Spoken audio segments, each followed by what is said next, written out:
Let us start part two. Part two of today's International Forum will be a panel discussion under the theme of measures for addressing absenteeism challenges in light of the essential importance of school education. The moderator is Mr. Chijiwa Ryohei, Director for Student Affairs Division at MEXT. I will ask Mr. Chijiwa to moderate the session.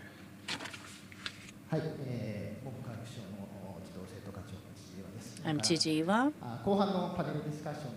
and I now would like to start the panel discussion in the second part of the International Symposium. I want to make a correction in the Article 1 of the Basic Education Act, and there is a purpose of the Act was stipulated, and this purpose is actually stipulated as part of Article 1 of the Act. I want to make that correction. And having said that, I would like to start our discussion. We heard from Dr. Santiago from OECD, and Brian from the United States, Linda-san from Norway, and Sophie-san from the UK. We heard from each of these speakers. Now, based on the keynote presentations that we heard in part one, I would like to have a good discussion. So this is going to be a panel discussion of school absenteeism, but as a backdrop to our panel discussion, I want to start by how we should view the meaning, relevance, and purpose of school education, because this kind of forms the foundation of our discussion. As I mentioned in my keynote presentation, the role and relevance of school education, especially in primary and secondary education, the importance is to grow and develop the individual's capabilities and to nurture the capability as an individual living in the society, and foster, cultivate the foundations for living independently in society. So I said that this is an important role of the school education system, especially compulsory education. We heard from Linda-san from Norway, and she emphasized at the beginning that all children, students, and trainees must be guaranteed access to high-quality education. She emphasized that this is an important mission. So as a kickoff to our discussion, I want to ask Linda-san to elaborate once again on how you view the significance, the relevance of school education. Over to you. Well, thank you very much for your question. We know that education is one of the most important single factors for preventing marginalization in adulthood, and absenteeism can be a risk of not completing school and education. And pupils with high absenteeism in primary school have an increased risk of dropping out of upper secondary education, and dropping out of upper secondary education is an indicator of marginalization.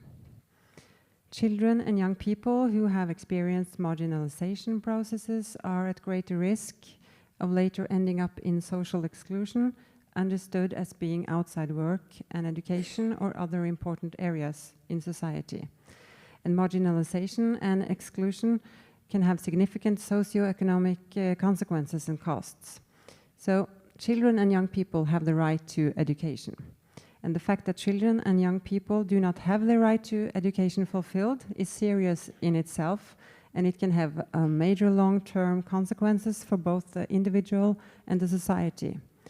And presence at school is important for pupils to learn as much as possible, and for schools to create a safe and good environment where pupils are followed up both socially and academically. And completing upper secondary school is associated with many positive outcomes, such as increased lifetime income and financial independence, opportunities for higher education and a career, better health, and reduced mortality rates, as well as better civic engagement and outcomes later in life. And the school's protective factors against absenteeism are complex and involve much more than just teaching. The school is a social arena with structure and routines. It builds close relationships between teacher and pupils among pupils. And it's a cooperation with the home, and the ability to provide individual adaptation are crucial.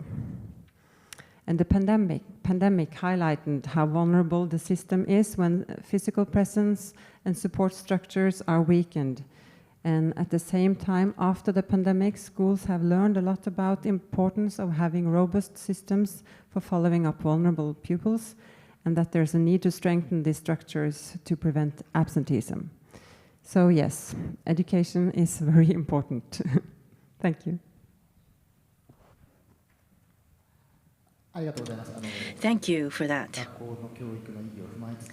Thank you for sharing with us the significance, the importance of school education, and thank you for sharing where you are coming from in that topic. So I also would like to invite two more speakers from the US and the UK. So next, may I turn to Brian in the United States. If you could share with us on how you in Rhode Island view the significance and the role of school education. You talked about the campaign, and you also did share with us your message about the relevance of school education. But if there's anything that you've already mentioned or you would like to add on to, appreciate. Thank you. Over to you.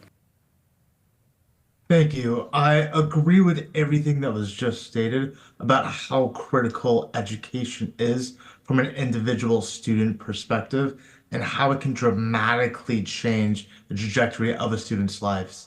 When we think about the role of education and why we invest the effort and time in education, it's ultimately investing in our future, in the future of our students, in the future of our communities, and the future of our state. At the end of the day, everything we do needs to focus on improving attendance because students need to learn that showing up every day matters, both in school, but also in life. We see firsthand that kids who are absent have a significant adverse impacts towards their academic achievement. It significantly impacts their graduation rates. And those are consequences we want to avoid because we want to invest in their future. I think one thing I would name, connecting it with the messaging I was speaking to earlier about this all-in campaign, when we invest in our students, we're not investing in our individual children, we're investing in our state's workforce for the future. If we want our state to have economic prosperity, if we want our state to be competitive with other states, we need to have the most talented workforce possible. And so when we engage our stakeholders at the state level, we engage our business community and we ask our business community, what do you need to be competitive in the future? And why does education matter to you? This is critical to getting this all-in buy-in approach. So now we have companies also talking about why education matters. And all of it is aligned towards investing in our future, both from a student perspective, from a community perspective, and from a state perspective. Thank you.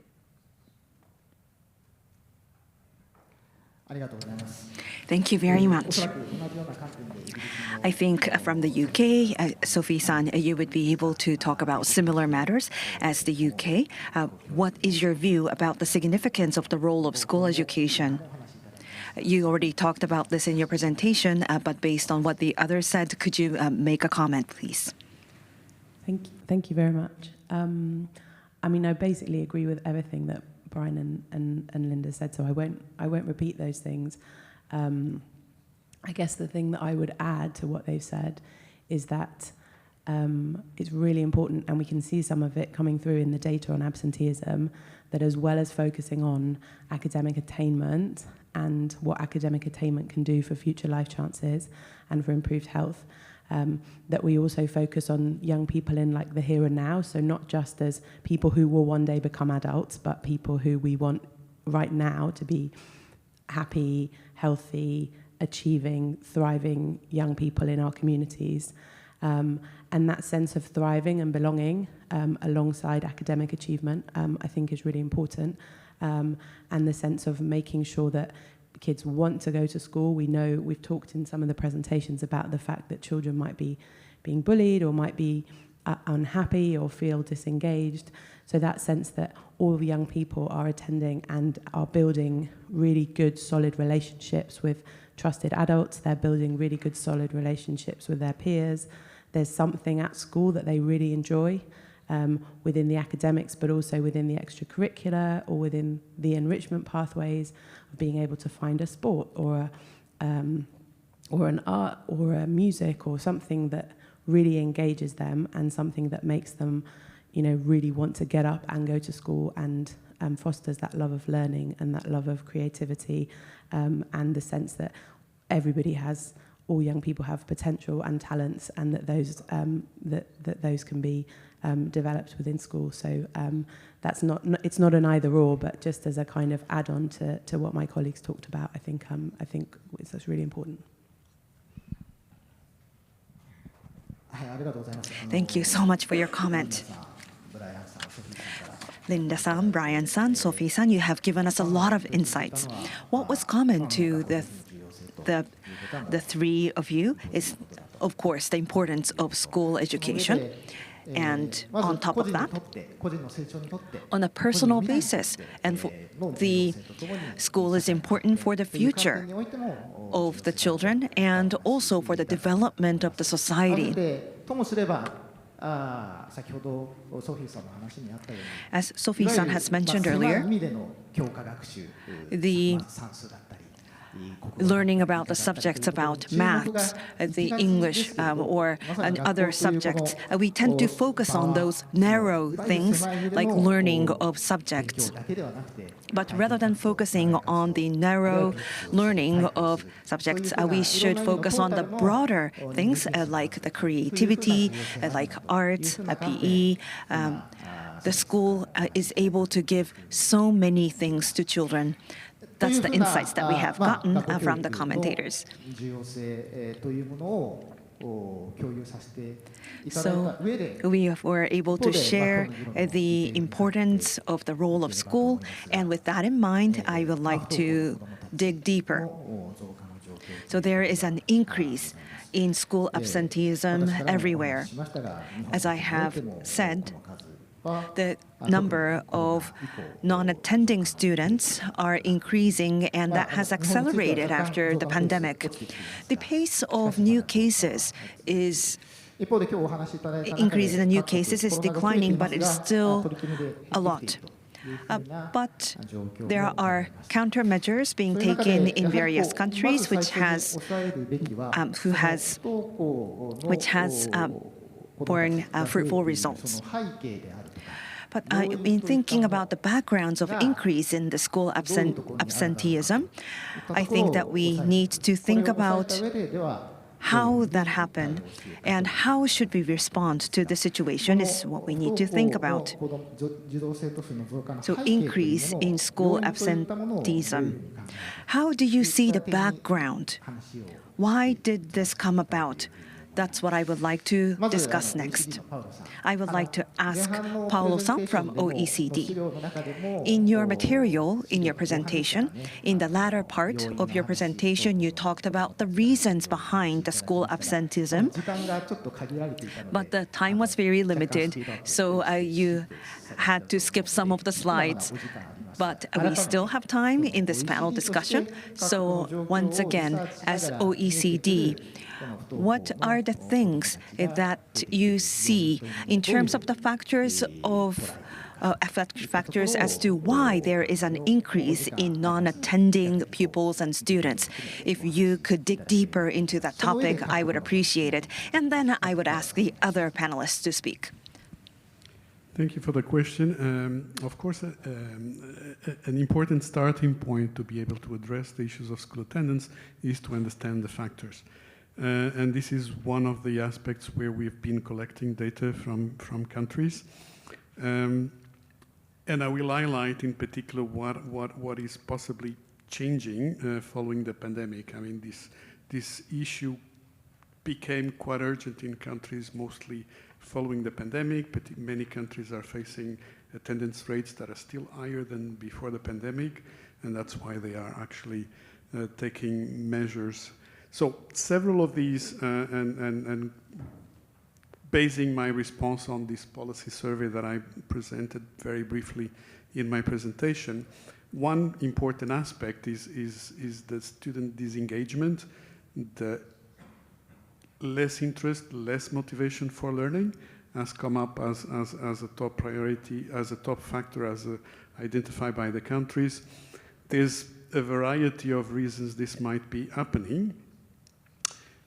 Of course, first of all, there's elements of competition to schooling, and I'm mentioning in particular social media, internet, which essentially is a distractor from learning, might be an aspect and a factor that retains students at school and doesn't give them enough motivation to learn.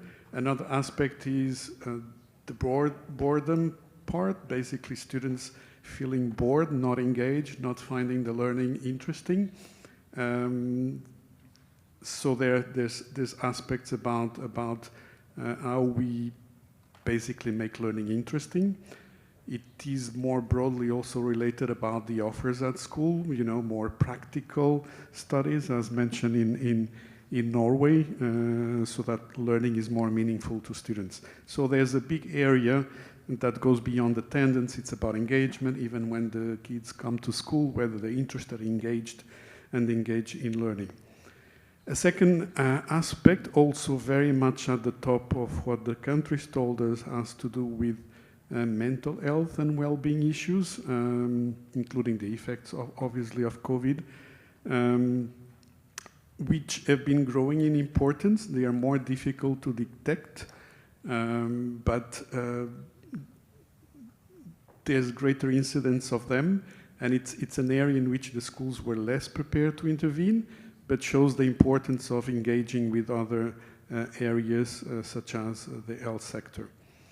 Another element that has also increased in importance, as mentioned several times in the presentations today, is the shift in terms of parental attitudes and the value of regular attendance by parents. I think they've become a bit more relaxed. They think they can allow a few days of absences to their children.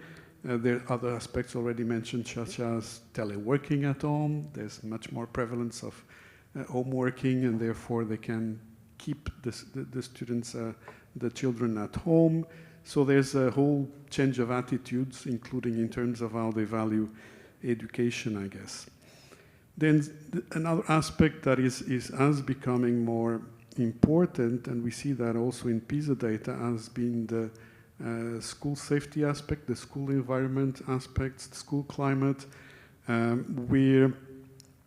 which is very important. I mean, we see the value of the quality of the interactions between teachers and students, for instance, whether the student feels a certain sense of belonging at school, whether the values of the schools he or she recognizes are their own. All these aspects are quite important. So aspects of inclusive education, also in particular for special needs students. And of course, then there's a range of issues around socioeconomic factors, poverty, economic barriers to schooling, and that also play a significant role. There's a few other, but these would be the main ones.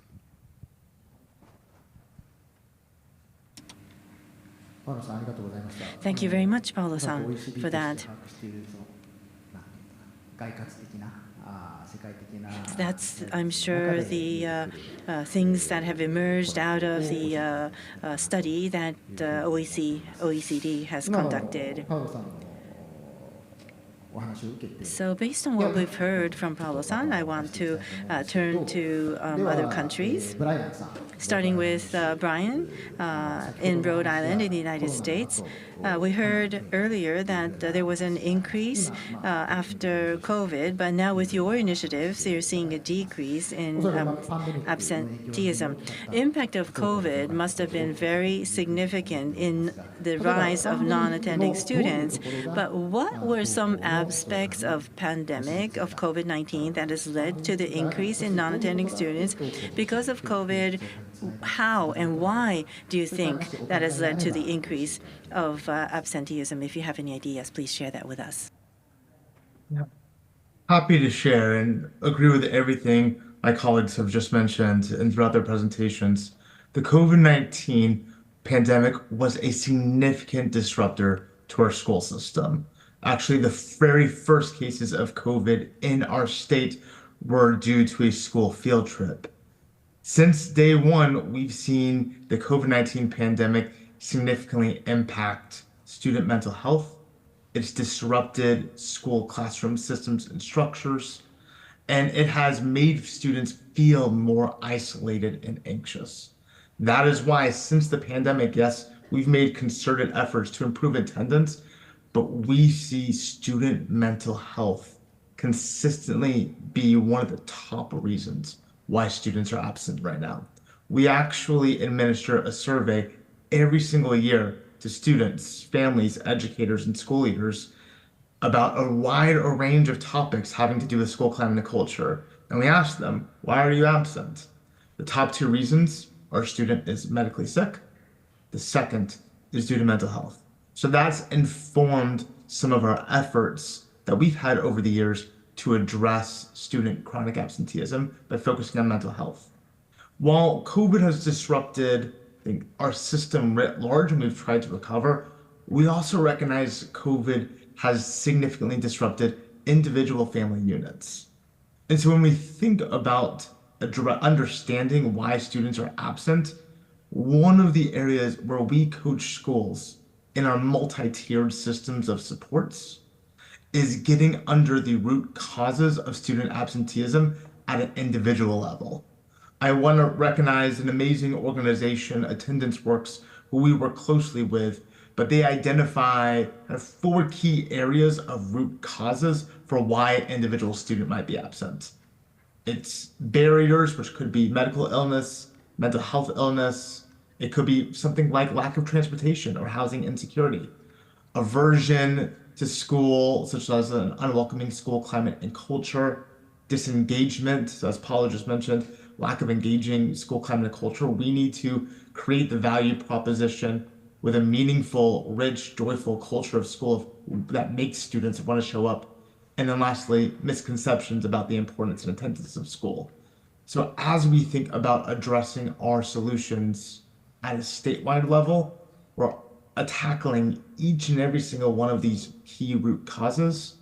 And this is the exact same framework that we are coaching schools to use as they address improving attendance at their individual school community level and as well as the individual student level. I think the last thing I would name is through our campaign, we saw in COVID that, again, there was beginning to be a little bit of disillusionment with the importance of school. And so that was part of our effort of why we wanted to focus on an all-out campaign to drive why school attendance matters and really begin to tackle misconceptions. I think one area I would name, a lot of the students who were born at the beginning of the pandemic are now in kindergarten. And this is actually personal for me because I have a daughter who was born right at the beginning of the pandemic. She is in kindergarten now. It is also 1:35 a.m. in Rhode Island, so if she has a nightmare, she might make an appearance. But as I've engaged with colleagues, they've asked, does being absent in kindergarten really matter? It's just kindergarten. That is a huge misconception and why we have dug in significantly in the research to show that starting strong matters. And starting strong with attendance in kindergarten can ensure that your student is on track to read by 3rd grade. It can ensure that they are on track to graduate. And conversely, if a student is chronically absent in kindergarten, we see significant performance impacts in 3rd grade reading. So for all these reasons, we're trying to address these root causes at the state level and address them at the individual school community level and at the individual student level. Thank you. Thank you so much. So, starting from mental health, there has been a lot of challenges after the pandemic. So inclusive of the partnership with healthcare and nurturing the safety and comfortable location at home and in school, you are taking various types of initiatives. That's what we were able to learn from your comment. Thank you very much. I would like to turn to you, Sophie-san. So there may be some overlaps, but could you talk from the UK perspective? You have already talked about this in your presentation, but as the UK, after the pandemic, there has been increase in the school absenteeism, even though there was a decline before the pandemic. What do you think was the driving force for increase in the absenteeism in the UK after the pandemic? Thank you. So again, I very much agree with the comments from colleagues, and I'll just try and build on those rather than repeat them. I think there'd always been a narrative before COVID that every single day at school mattered. It was absolutely essential to be in school every day, really important for learning. And then there was this seismic shock where governments were forced to tell pupils not to come to school. And that it's quite hard to then land a message about how important it is to be in school when you've had to tell people actively not to go. And I think that did alter the social contract a bit between schools and families. And it's a job of work to kind of get that back. Some parents, for example, were able to see actually that their children thrived when they were at home. You know, children who'd been maybe struggling with some of the school environment, actually able to be at home doing Google Classroom, learning online. Some children benefited from that, and so I think for those parents who've seen both sides of that equation, it is trickier to sort of default back to the everybody must be in school point. I think illness. I talked a bit about this in my presentation, but I think the threshold for being off school with illness has decreased. I mentioned about working from home, but also societal attitudes. Even in, for example, my office, it's less socially acceptable to come to the office when you have a really bad cough than it used to be, because people are much more conscious about respiratory virus spreading and things like that. So I think parents do have, you know, that's a whole societal change, not just a parental perceptions change. Really echo the points about mental health and the increase in anxiety, and also the increase in worsening mental health has put increased pressure on those services, which then means that a smaller percentage of the young people population suffering with those issues is able to access the support that they need at the time that they need it. So often people will be, say, staying off school, waiting for a diagnosis that might take a long time to come. And then I think the final thing I was going to mention, which hasn't really come up, is the sort of unmet special educational needs. And I think that has been something that we've seen post-COVID, potentially because people have missed education during the pandemic, and then maybe didn't have their needs diagnosed at the right point, or didn't have the support identified at the right point. In the same way that Brian was talking about, kids in kindergarten now being the ones that were born then, that sort of bears out throughout the education system. So you might be seeing now kids that are at the very top of high school who had the beginning of their high school careers extremely disrupted by the pandemic. And likewise, the children who were transitioning from primary school to secondary school, who had that difficult period where they didn't adjust. Lots of teachers in maybe early years of secondary reporting that children were kind of arriving in secondary school almost very emotionally less mature than the children that had done that before the pandemic, because they'd missed so much of that integration and of that relationship building at a really crucial time of their educational career. So I think there's different problems for children at different ages, and some of that societal renorming is easier, and some of it is proving to be more tricky.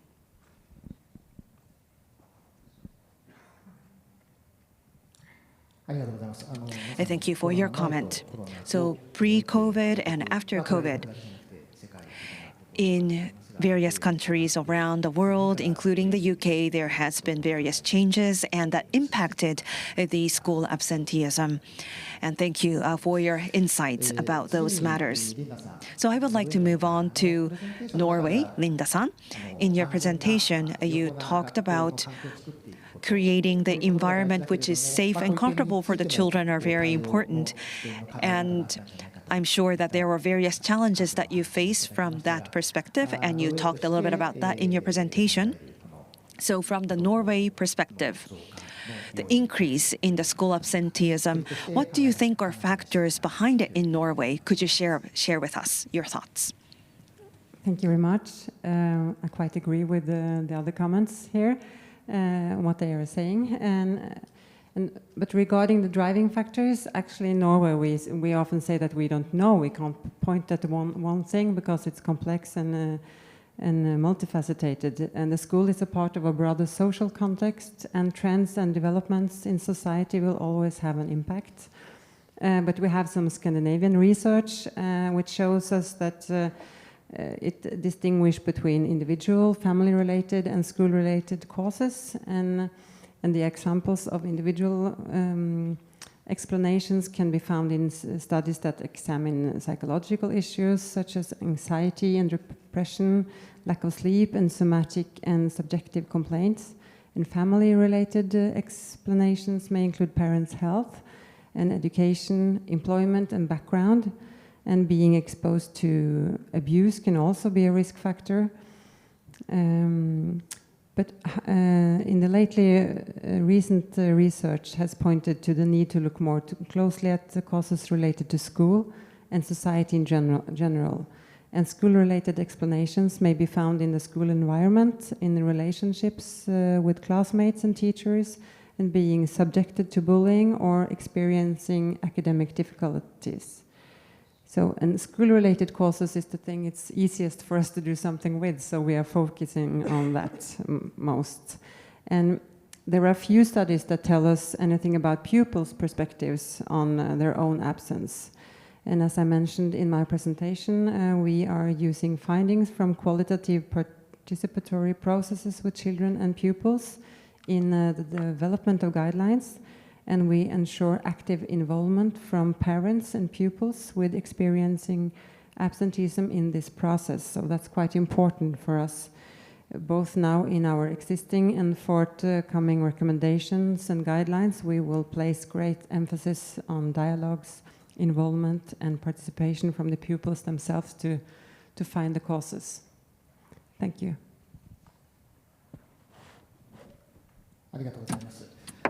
Thank you very much for that. So thank you for sharing the factors leading to school absenteeism. It seems that there are commonalities, common background across the countries. And based on those factors that are leading to school absenteeism, what are some policy measures that could be taken, policy approaches that could be taken to school absenteeism? What are some effective approaches? I would like to shift our discussion in this area. In Japan, as I said in my talk, there is a Kokoro plan led by the national government on school absenteeism. And even if students are unable to go to school, we want to ensure that learning will continue, and that's how we are taking countermeasures, providing a place for learning for students who are able to go to school. And small signs should be caught, and we have a school team approach to provide support. And third is to create schools that are attractive and appealing to schools, as we heard from Paolo-san, changing the school climate so that it's more accommodative to children. This is the approach that we're taking in Japan. I want to again ask Paolo-san from OECD about your perspective. In the previous discussion where we discussed about the increase in school absenteeism, in addition to taking approach from schools, mental health, well-being, not just the school, but approaching from outside the school is also very important, as you emphasized. And in your keynote presentation, not just the education system, but the health department in the UK, I think, is engaged in addressing this matter. We've heard in the keynote presentations. So I think there are multi approaches taking place. But if I could ask Paolo-san, from your perspective, from within and outside the school system, there are many different stakeholders. So in considering policy approaches, what are some things that will be important, insightful perhaps, if you could share that with us? Thank you. Indeed, as you pointed out, the issue goes way beyond school and education, and therefore the response requires an holistic approach, taking into account the whole child and the development of the child and the environment he or she lives in.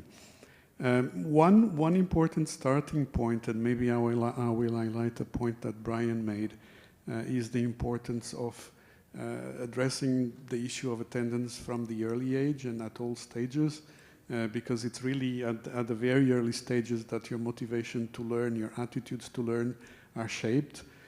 So one important aspect is obviously to work with parents and raise awareness of the importance of education, of going to school and attending school, that every day at school counts. So it's important to develop such campaigns. It's also important to engage a range of stakeholders, such as students, families, educators, community members, to address this issue.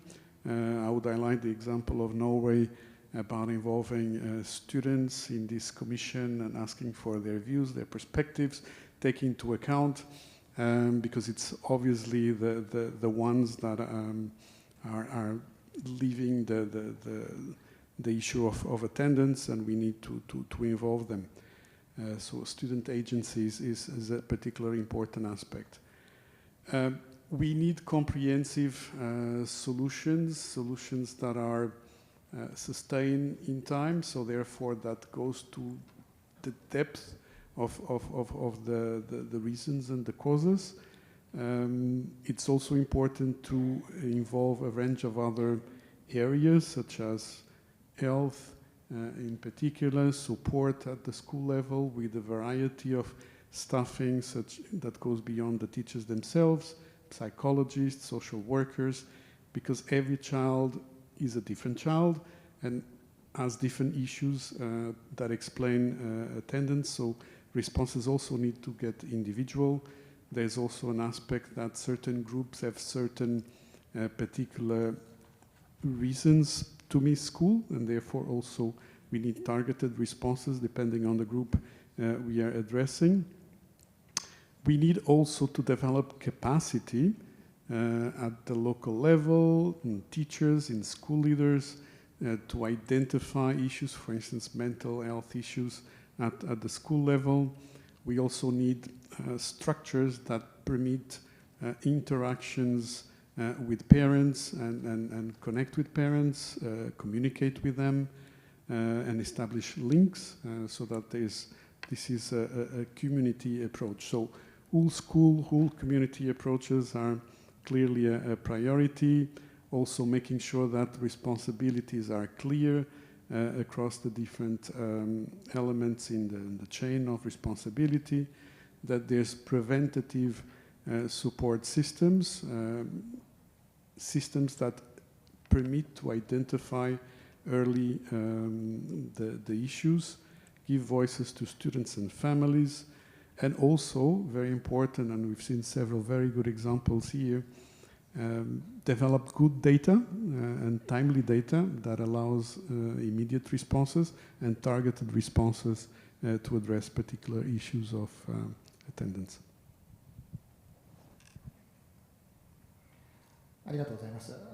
Thank you very much. So we just talked about data. And from the perspective of data, the United States, the UK, have also shared with us their data approach. So I'd like to turn to the United Kingdom, to Sophie. It was explained in the keynote presentation that the factors behind absenteeism, this slide that I have on my hand, regarding the national attendance system. There was distinguishing between mild and severe levels of absenteeism and categorizing into illness and children's well-being and wider social issues into these three broad pillars. And by collecting data, providing a more tailored approach to students and schools. And also AI is being used to generate reports for each schools. So since COVID over the past few years, I understand that data has been utilized in promoting an effective countermeasure. So maybe you can touch upon that in a little bit more depth compared to your keynote speech, please. Yes, absolutely. So I think the data strand of our work has been like a really important part of how we've been able to address this. And as I said in my speech, we were in a fortunate position that we had all schools already collecting data in a very standardized way, because it's set out in legislation that the register for every school has to be taken twice a day. It's set out what different types of absence has to be coded as. So you might have to say a child is ill, or a child is, having a day for religious observance, or a child is an unauthorized absence because they're on a holiday they shouldn't be on. So we were fortunate that that was already set out. And then during the pandemic, because we wanted to have data about which schools were closed and how many children were coming into different schools, we kept schools open for vulnerable children and children of critical workers like doctors and other critical workers. So we wanted to know how many young people were attending, and we asked people to fill in a form manually. So it was like like an Excel kind of spreadsheet that they had to fill in. And having had a taste of how useful that was, government ministers were really keen to make that a feature of our attendance system. So shortly after the pandemic, we set up a data feed where schools could initially opt in to give us their data from their registers, and we would be able to take all of that data into the Department for Education and then create reports from that. So initially, as I say, we did that voluntarily, got quite a lot of positive responses. People were a bit suspicious, but overall, we ended up getting to over 90% of schools willingly sharing that data with us. And then later on, we mandated it, so now everybody has to share that data with us. And the quid pro quo of them sharing the data with us is that they get these reports back. So we are actually in like a jointly beneficial relationship with schools where we are using their data to create these better data feeds to better understand trends both nationally, regionally, and at school level, and are able to say to schools, for example, early in the post-pandemic, we discovered like lots of people are off on a Friday. Lots of children are iller on Fridays than they are on Mondays. And that was a thing that we were able to see because we had that data on a live feed every day rather than, you know, a couple of times a year. And so school leaders were able to pay special attention when different children said, oh, I'm not feeling well on a Friday, and tackle that problem. I mentioned the example earlier of being able to see that there's like a problem with a local bus route because lots of children are very late on a Wednesday. So even being able to give back those insights to schools, and also the reports I showed you are about showing schools the comparators that the data shows them of schools that are like them. Because if you have 22,000 schools in a country and you just do everything on the basis of averages, a school could say, yeah, but we're not very average because we have lots of children who are eligible for free school meals, or we're very rural, we're very far away from a big town, or we have lots of children with special educational needs. And the real benefit of this data approach has been to give them the AI reports that show how they compare to schools that are very, very similar to them, so they're able to see what's possible. And as I said earlier, having those reports where you can show what a school's areas of strength are, as well as what some of their development areas are, has been really crucial to that kind of support-first approach, so it doesn't feel like people are necessarily being criticised all the time.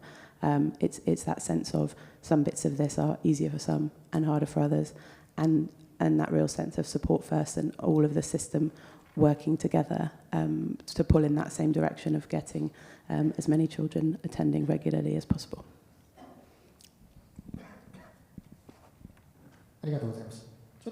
Thank you very much. So I'd like to ask another question regarding what you just mentioned, Sophie.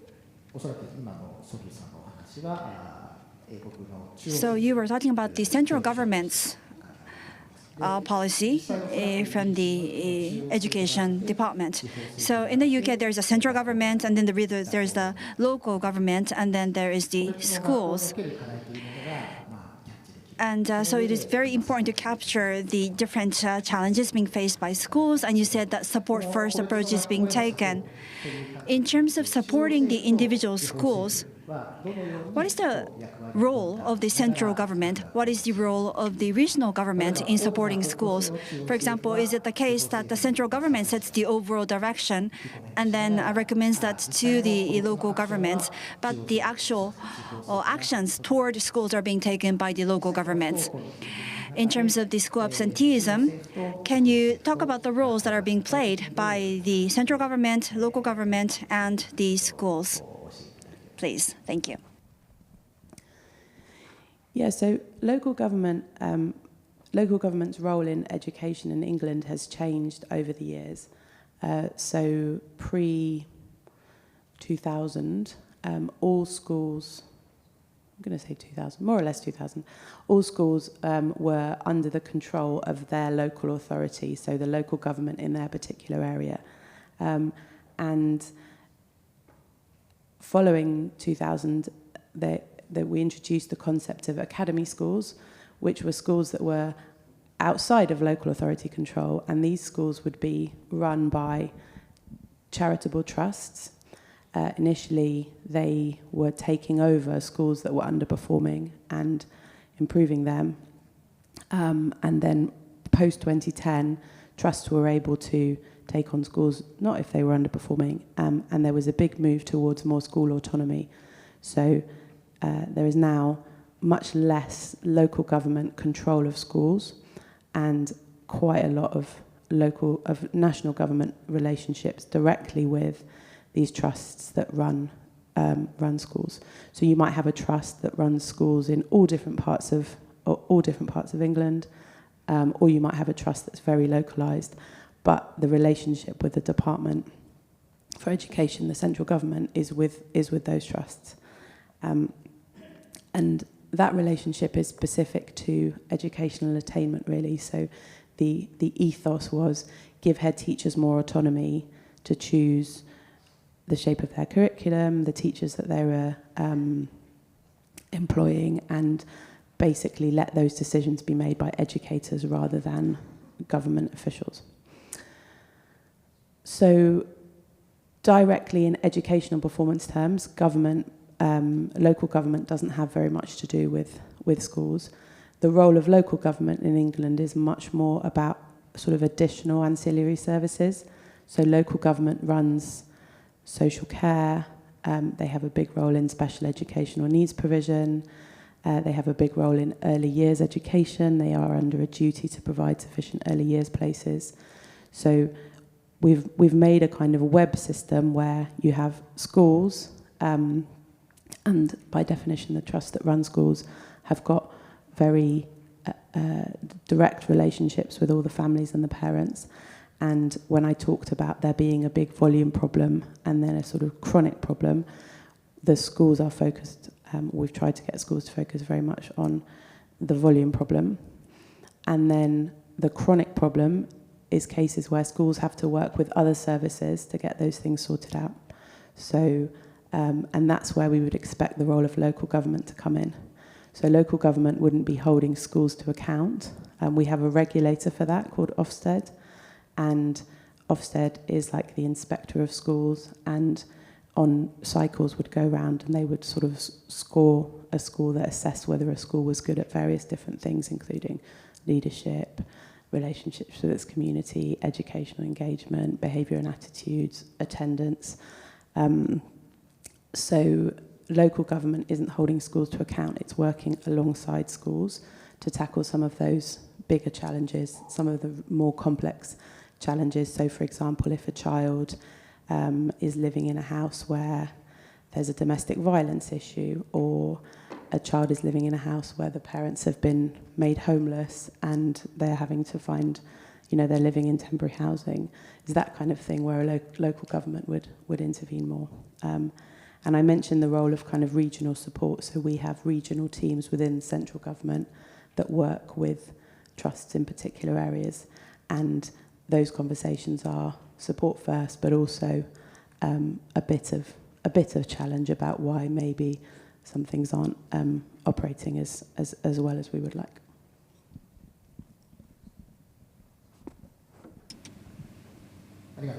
Thank you for that, for clarifying the roles of the central government and the local governments and the relationship between the local government and the schools. Thank you for sharing that. Now I want to turn to Linda-san from Norway. If you could share with us about the guideline. You said that this is an evidence-based guideline on school absenteeism, that you are welcoming public comments and you are working on it, formulating the guidelines. I was listening in with great interest. And what I would like to ask you is that when you collect evidence, what is the kind of evidence that you are collecting? And for Norway government, how do you plan to create this guideline? I'm sure there are different types of evidence. So if you could share with us one example of what kind of evidence you're collecting to create the guideline, if you could take us through your ideas. Thank you. Well, the recommendations in the guideline must be based on the best available knowledge. And once we have defined and prioritized the challenges for which we will provide the recommendations, these are formulated as questions so that we can work systematically to provide recommendations for the challenge. And we also use the questions when we are searching for research. And we use this knowledge pyramid, we call it, to answer each of the priority areas. And when searching for research, we start at the top of the knowledge pyramid with systematic reviews and other guidelines, and we search all over the world. And if this not exists, new systematic searches are conducted, and search strategies are developed. And the point here is that first individual studies are not selected, so a systematic approach is used to avoid cherry picking of studies. But we also go further down the pyramid to include reports and interviews with children and young people. And the student's voice is absolutely crucial in this work of developing guidelines for worrying school absenteeism, because it provides insight in the underlying causes and contributes to a more precise and holistic understanding. And the guideline methodology involves searching for research and interpreting and assessing the quality of research and considering how the research can be applied in practice. And the knowledge-based recommendations will build a bridge between research and practice. And to help us to build this bridge, we have this committee, an external advisory expert group, which parents and pupils and practitioners and professionals are members of.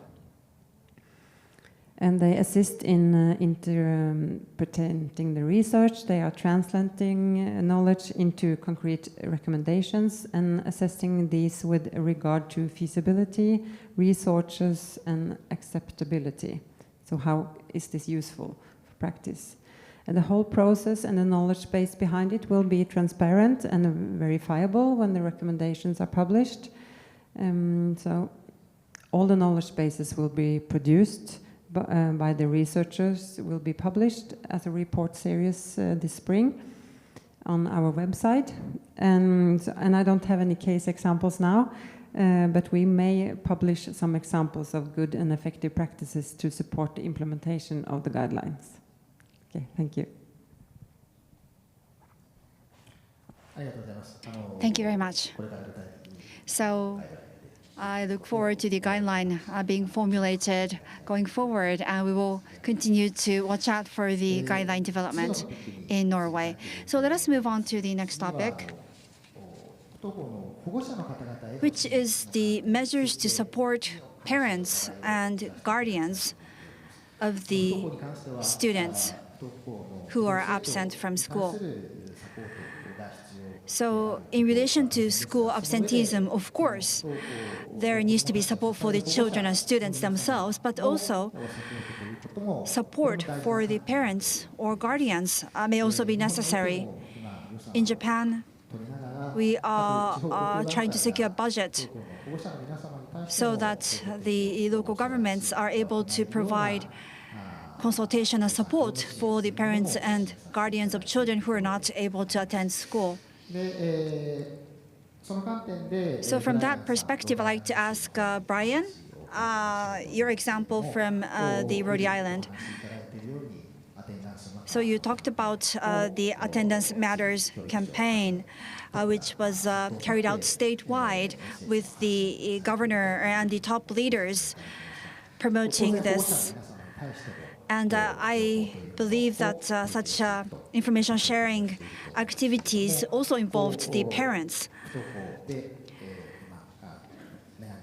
So I'd like to ask what kind of information sharing was made regarding the parents of students who are absent from school. Also, maybe you can talk about this in light of the 3 major initiatives that you're taking. Thank you. It's a great question, thank you. I think first and foremost, when we reflected on the pandemic, we realized getting kids back in school was one of the biggest barriers we had to accelerating student learning. And we really need to have parents invested in that goal. And so part of our strategy in engaging with families, first and foremost, is how do we communicate with families from all possible angles about 1, why attendance matters overall, and 2, what are the specific attendance trends for their child, and having really honest conversations with families about what the attendance patterns are, and having honest conversations about what the barriers are to improving attendance. So I referenced this in my presentation, but part of the information we share is public-facing communications. It's public-facing dashboards, but we've activated a tool where schools can see, here are the list of all of the students who are at risk of being chronically absent. With that list, we created a very easy way for them to generate an automatic message that gets sent either via text or via paper mail to families to let them know, hey, your student is on track to be chronically absent, and here are some of the significant risks that we have. So that's step 1. Step 2, as part of the new guidance that we gave to schools, on how to focus academic and attendance achievement together to support students, we're requiring that for any student who is off track, that schools engage with families, meet with families, try to understand what the root causes are, to develop an action plan in partnership with families, often in ways that might bring in some of the community supports that exist outside of school, and then share progress with families about how their students are progressing and if they're getting back on track, or if those supports aren't working, what additional supports need to be taken. But this is foundational. If we want students to be invested in school, we need families to be invested in school as well. And we see these efforts paying off. As I mentioned, we survey families, and we see the perceptions of families are now back to where they were pre-pandemic of why attendance matters. And we want to continue to see that grow. I think your question was, why did we organize our efforts into these 3 pillars? Ultimately, what we're trying to do is a collective impact strategy. There's the old adage of it takes a village, and I think that is especially true for attendance. During the pandemic, family units were strained, school systems were strained, and we can't ask everything of schools and everything of families. We need to wrap around the supports that we can provide with community partners, with city leaders, to be able to improve attendance. So it's through that collective impact lens where we are first, one, trying to get everyone on board with the goal and the message that attendance matters. 2, we have clear data systems to set where we want to go from a goal perspective and track our progress and create actionable tools to support school systems in meeting those goals. And then 3, we deliver supports directly to students and families. I'd say last thing with family engagement, who the messenger is of attendance mattering is critically important. We're a state government official, and I will be the first to admit, state government officials may not be the most trusted partner. That's why we engage religious and faith leaders. That's why we engage sports teams. That's why we engage business leaders and community organizations. So everyone in every conversation can be saying that attendance matters.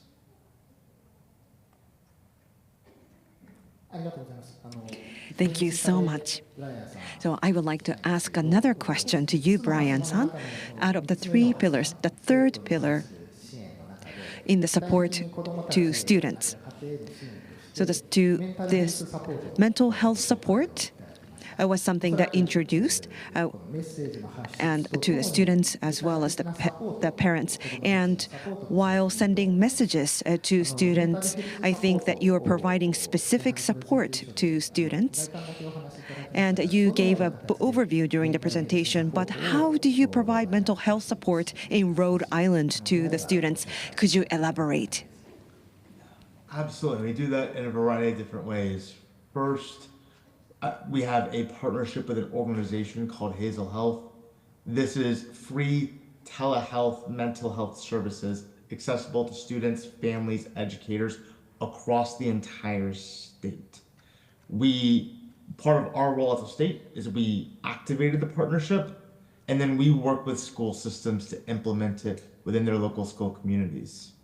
We also, as a state, engage with our medical institutions. So there's a partner called Bradley Hospital who provides a lot of mental health services generally across the state.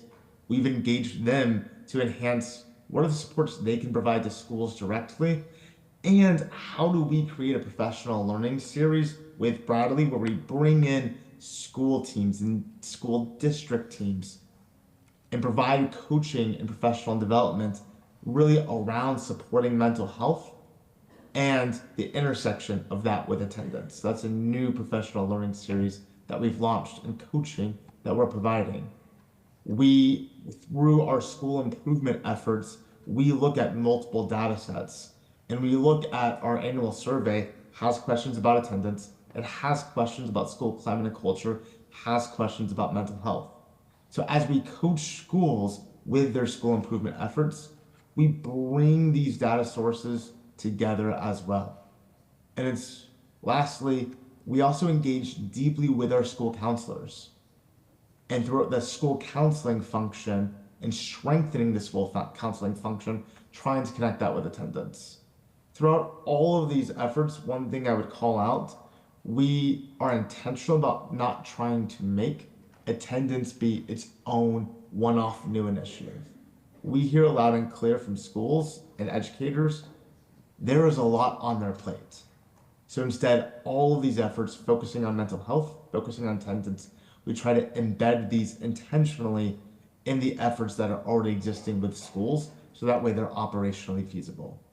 I think the last thing I would add is we've also focused deeply on expanding our school-based health clinics. We have some health clinics which we call smart clinics, where if you go into the school, it's like you're visiting a doctor's office. Especially in our high poverty communities, this is a game changer, where we've had some students who haven't gone to the doctor in years, and now there's one in their school. Those services, they can be directly connected with the school psychologist and other mental health supports. So it's working with all of our medical partners and trying to bring these supports directly from the community into schools and providing coaching to our teachers and our school leaders to use these tools. It's critical to actually delivering these supports, mental health supports for students. Thank you so much. So in Japan, we have the school counselor system, and we are trying to enhance that system. So we are still working on that, and it's not sufficient yet. So there is a lot of things to learn from you. Thank you so much for your insight. So Paulo-san, from OECD perspective, support to the parents as well as to the families, is there anything that you would like to add? Well, Brian covered a lot of the ground for this question. I would highlight again one of the things he said about the importance of information in two particular respects. The first one is, of course, raise awareness of the importance of attendance and explain that one day of attendance actually makes a difference. So find ways for schools also to be able to put attendance in the context of the results of the students and be able to communicate that with the parents. A second aspect has to do with the fact that the schools themselves should be able to develop capacity and get guidance on how to actually interact with the parents in this area. And another particularly important aspect is the importance for schools to know the families and their context. So also to get information about that particular aspect and how to liaise and develop trusted relationships with them. So one way of doing that is obviously to involve families and the parents in activities of the schools. Another one is by liaising with the parents through dedicated staff that develop that trust with them. Two other aspects. One is the mental health aspect. Obviously, there's support that needs to be given to the students themselves, but families also need to get support with struggling mental health issues of their children. So you can do that through specialized means by having psychologists, social workers work with the families. Another important aspect is the particular circumstances of the families, their situations of poverty, where the parents are struggling financially and do not have the sufficient money for housing, transportation, school meals, school supplies, things as basic as that. So there actually need to be measures to support the family, get them with financial and other support. So as an example, in Wales, there's this government-funded family engagement officers, which are specifically tasked with fostering these relationships and actually financial support for things as simple as school uniforms. So these are the most essential aspects.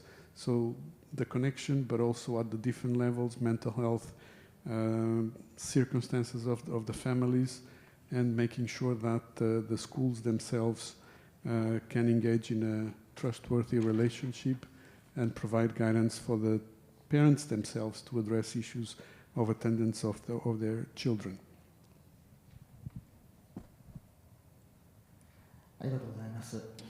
Thank you so much. So a diverse set of approaches are indeed necessary, not just for the children, but also for their parents. Thank you very much for highlighting that. So we are now in the last half an hour or so. So let's move toward a wrap-up. In preventing school absenteeism, many initiatives were shared from the speakers. And it is very important to convey the message of how important it is for the children to attend school. And in that, it is also important that the schools are attractive, where every student feels safe and supported. And so schools also need to evolve in order to attract the students, which is a very fundamental challenge for the schools. So I'd like to first turn to the UK, Sophie-san. So there was a discussion about the decrease in children's well-being at school, contributing to absenteeism, for example, bullying, which is a very serious issue in Japan as well. So in order to improve the students' well-being at school, what kind of initiatives are being implemented as a part of the policy response? So there are many challenges that schools are facing, but in order to improve the children's well-being, what kind of support is the central government providing schools in terms of well-being? Thanks very much. So I think you're exactly right that support really needs to be there in order that children want to attend. I think we've talked about quite a lot of the things that are in place, but there was just a couple of extra things I wanted to mention. So Linda in particular talked about the kind of curriculum content and the sort of like, is learning setting kids up for the future, and are they learning things that they're interested in? So the English government has just finished a review of the school curriculum, which has been focused on both kind of depth in really key subjects like English and mathematics, but also on breadth in terms of whether young people are getting like a broad span of subjects that are able to best prepare them for the future, and also that they are going to be interested in things like computer coding or PE and sports, things that to make sure that every child has something that they're interested in. And alongside that, we're launching a new enrichment framework whereby schools will be expected to provide enriching experiences for all children, be that within the main curriculum or as part of extracurricular provision. And that currently happens in quite a lot of schools in England, but it's definitely not uniform or universal. So the idea that young people get to participate in civic engagement, things in their local community, that they get to do arts and cultural activities, so go to the theatre or go to the cinema, that they get to do outdoor pursuits. England is a small island, and there are quite a lot of children in England who've never been to the seaside. So being able to make sure that children have access to these different opportunities, and crucially that they're accessible to everybody, so not just if you happen to live in a wealthy area or happen to have parents who are wealthier. The second thing I was going to mention, and it builds a bit on what Brian was talking about and what Paolo was talking about, was around mental health support for young children. And so we have a program of mental health support teams in schools that we're rolling out a joint project between the Department for Education and the Department for Health. And those mental health support teams are there to provide both individual support for young people that might need it, but also to help schools develop a whole school approach that promotes good mental health and that promotes well-being, with the idea that you're sort of trying to prevent mental health problems arising rather than having to tackle them when they do arise. And that has been, it's quite early days of the programme, but I think that's been really important, both for giving families the confidence that there is proper professional support available within schools, because obviously families worry about the support their children are getting, but also in trying to take some of the pressure off acute services, because within the population of children there will be those who have, you know, like a diagnosed very serious mental health condition that needs a lot of intensive support, and then there will be those who are suffering from, you know, the normal stresses and anxieties of, say, teenage life, and having a system that can support children at both ends of those spectrums and in between is really important, particularly to make sure that the capacity at the acute end is there for the people that most need it. And then the final thing I was going to mention, which is another of the programs that I'm working on, and it links into sort of child poverty, but also is really useful for attendance, is the rollout of the free breakfast clubs. So the government is rolling out breakfast clubs for all primary schools, and the clubs will be a healthy breakfast and also 30 minutes of a club at the beginning of the day. And we're seeing some really early signs of that approach really helping children who might have struggled before to start the day, because they'd come in and they'd be straight into their learning. But this approach gives them a softer start to the day. They can play with their friends. They can have a nice breakfast. They can see teachers in a different environment than they normally would. And it also allows parents who need to work drop their children off school earlier so they can get to work. It allows parents to save the cost of the breakfast and to save the cost of any childcare. So it's a sort of multi-pronged approach in terms of helping parents into work, helping children get that nutrition that they need so that they can concentrate and enjoy the day, and alleviate some of the cost of that stuff for parents. And we're seeing some really good early signs of how that's helping with attendance.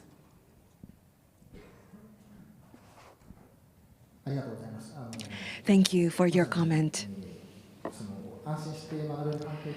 Creating an environment where it's safe to learn, and the mental health is very important in that aspect, and the students are able to come to the school environment feeling safe, and I think you are really working on that.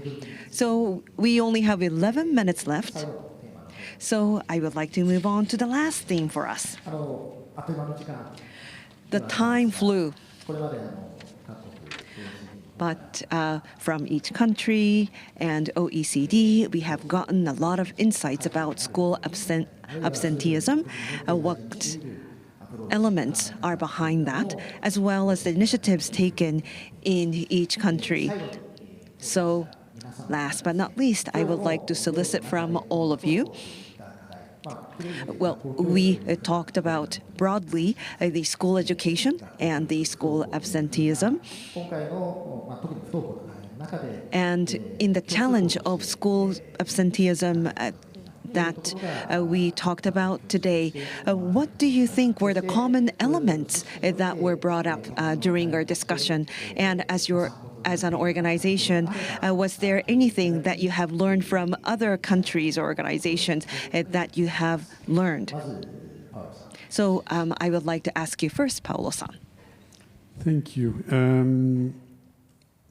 We arrived to the concluding part to identify maybe some common elements. I mean, the first of all is obviously the importance of education and the fact that every day in school counts. And the need for every system to convey that message overall. A second is that there's a variety of factors, that some of which have become much more important following the pandemic, and this variety of factors requires a holistic response of the system. We need to intervene at different levels, have cross-sectors collaboration, in particular with the health sector, social services, etc. A third element that is also clear is the importance of data and monitoring, because we need that for the diagnosis to be able to develop the policy initiatives that are relevant. So the importance of doing that, and doing that in a timely manner. So the examples we've got from Rhode Island and England today were particularly important. Make it a central element of educational policy. It's quite central, is almost the basics, and do it in a proactive manner at all levels, including at the school level, through, for instance, the development of a strategy for school attendance within the development plans of the schools. Another aspect is make sure policies are preventive in nature, preferably, such as addressing school climate, making sure that there's policies at the school level to improve school climate, policies to change the attitudes of parents vis-à-vis school attendance, also the need to target particular groups, remove barriers to attendance, particularly when there are financial constraints, also special needs students who need particular attention because they need particular measures. So I will stop at that because my colleagues also need to speak, but I would also like to highlight that obviously response also need to take into account the context of countries, the issues that are somewhat specific. Just to mention two in Japan, one of them is actually a favorable one. You do have, in general in society, you give a lot of importance to education, families give a lot of importance to education. Another element, for instance, that is particularly important in Japan is the importance of the college entrance examination and the pressure it puts on the children before getting to college. The two aspects that are more contextual, so it is important also to take into account the context and not simply copy the policies of other countries. But this is also, and final comment is this is an area in which clearly there's a lot of room for peer learning and where the countries can learn a lot from each other. So let me congratulate you again for opening up this debate at the international level. Thank you. Thank you so much for your comment. Then I would like to move on to Brian Sang from Rhode Island. Could I get your comment, please? Thank you. I will echo those sentiments. I'm incredibly grateful for Japan for opening up this important dialogue. And I really wish I could be there in person because I agree with all the takeaways that Paulo mentioned. And one reflection on mine is just really leaving this conversation inspired. This is one of the toughest challenges that we collectively face across the globe. How to get students back in school after the pandemic. And I'm leaving here inspired, hearing the examples and my colleagues from across the globe of how we are all collectively trying to tackle this. And I'm reflecting on what this looks like from a global trend perspective, and still how at the end of the day, across all of our different contexts, this needs to be brought down to the individual student level. And so it's how do we hear the stories and hear solutions about what works at a system-wide level, how do we bring that down to a school level, and how do we arm schools and communities to have individual student family levels. So at the end of the day, every student is unique and has their own challenges, whether if it's mental health, transportation, engagement in school. These are the critical problems we need to solve and really need to engage students and families to solve them. So again, grateful for this time, leaving inspired, and look forward to continuing this dialogue. Thank you.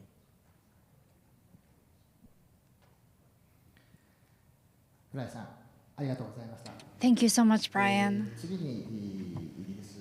And next, UK, Sophie-san, please. Thank you. And as I've said so many times today, totally agree with the things that my colleagues on the panel have said. I think I would just pick out like another couple of bits. So one, in terms of the learning from other countries, I think it's always, we talked a bit in the break, and we've talked to various international partners where they describe what they're doing, and the immediate reaction is, oh gosh, I don't know if that would work for us.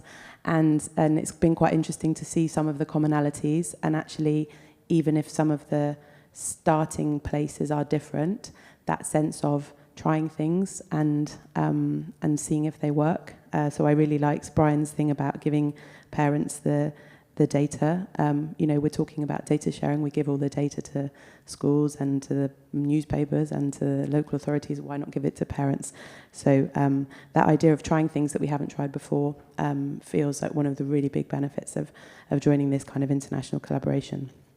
I think I'll go on a sort of worry that I have. Mental health has come up a lot, and we've talked about the challenges. I worry whether, like, internationally, we're doing enough on that, and that feels like a big challenge, and whether we understand enough about the drivers of the mental health challenges that children are facing. And, you know, Paolo talked about things like social media. We're having a live debate in the UK about cell phone usage, and the sort of the positive activities that kind of excessive use of social media can displace from children's lives. So that feels like an area that I'm inspired to do more on. And in particular, to work with families. Obviously, families have like the best interests of their children at heart, and so do schools. And so that kind of positive collaboration within families, between families and schools, is something that's come up a lot today, which I think has been really positive. And then the final sort of positive thing to end on is the way we've all talked about the importance of the school experience and the climate. That this has to be about giving something positive to kids, like a positive reason to want to be somewhere, and that sense that, you know, there's an opportunity rather than something to battle against, and it's been really nice to hear that. But just echo what colleagues have said, and then huge thanks to the Japanese government for starting this discussion and for hosting us and for your hospitality. Thank you. Thank you so much. And lastly, I'd like to turn to Linda from Norway. Thank you very much for a very interesting day where we have discussed so many important topics and learned from each other. It's been really interesting to listen to US and UK about the data systems, and I will bring that home. And also the Coca-Cola plan, which you have developed, very, very interesting. And I hear that we share many of the same challenges, and I agree with everything you said here now at the end. But I think attendance is it's very important to talk about attendance all the time, and to work on different levels, both with a value-based framework and regulations, and good systems for school owners and leaders to follow up and to monitor the attendance, and also to get training and professional development to support the teachers, and also to have involvement and dialogue with parents and pupils, a trustful dialogue. I think that's very important. And also this knowledge-based guidelines, I think the knowledge base can be used internationally and adapted or updated to a local context. So we can share that with each other, and it could be useful for everyone. So thank you again for inviting to this forum and to make us participate in this important debate. Thank you very much.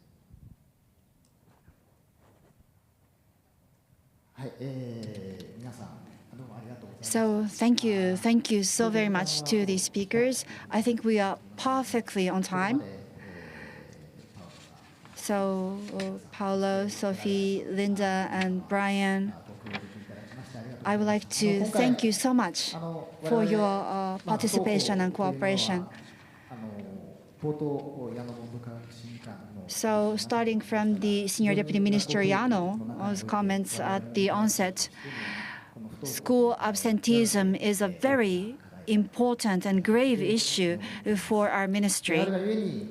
And that is why, as the Japanese government, we are working closely with the local governments to address this issue. However, our initiatives tend to be just domestically oriented. Of course, this is a challenge that Japan is facing, but it is sometimes useful to broaden our perspectives and learn from other countries and to review what others are doing. And as Paulo mentioned, not everything can be copied, cut and paste, because each country has its own narrative. So we cannot simply copy what other countries are doing. However, the various initiatives being taken by other countries is something that we can reference and learn from. So with the great cooperation from each participant, we were able to hold this forum. We learned a lot, and I hope that the audience also had some takeaways. And I hope that you will all take something back with you. And I hope that you'll keep in touch, and we will continue this dialogue going forward. So with this, we would like to conclude the panel discussion. And thank you very much. This is the end of the discussion, but there is going to be a closing remarks. Thank you.